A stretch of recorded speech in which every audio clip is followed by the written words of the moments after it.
Well, something was missing Super Bowl Sunday. You might have noticed it. A local lawmaker calling out the NFL and CBS for not broadcasting the American Sign Language performances ahead of kickoff. Congressman Joe Morelle wrote to both the league and the network, sharing his concerns and disappointment. Natalie Kuchko joins us now with more on what he's seeking in response. Natalie.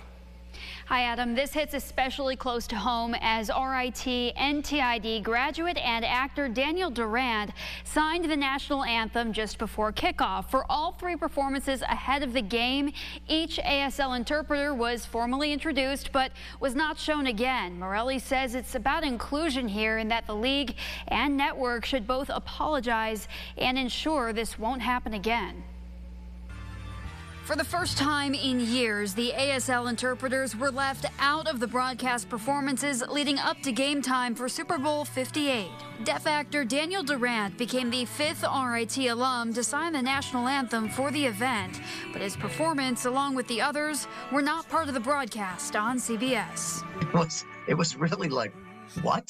I just couldn't believe it, and so I said, let's do this before time goes on. In a letter to NFL Commissioner Roger Goodell and CBS Entertainment President Amy Reisenbach, Congressman Joe Morelle expresses his disappointment of excluding the interpreters, saying it only calls to attention the issue of inclusion. This is the part that I find most ironic, is they went out of their way to make sure that everyone knew they had an American Sign Language interpreter.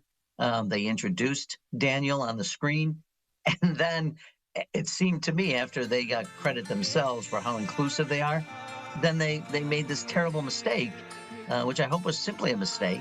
Recent analysis from Axios shows most ASL performers appeared on screen for 8% or less of the broadcasted national anthem in the last 30 performances or more at the Super Bowl since 1992.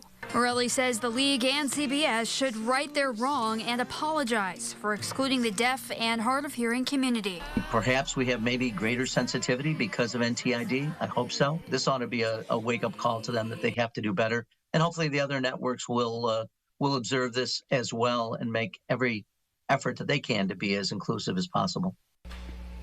And we received a statement from the Dean of RIT NTID. He says the lack of accessibility during those performances was, quote, disappointing, and hopes the performers will be shown on Fox's broadcast of the Super Bowl next year. He also thanked Congressman Morelle for his support on behalf of the deaf community locally. You can find a copy of his letter on our website, rochesterfirst.com.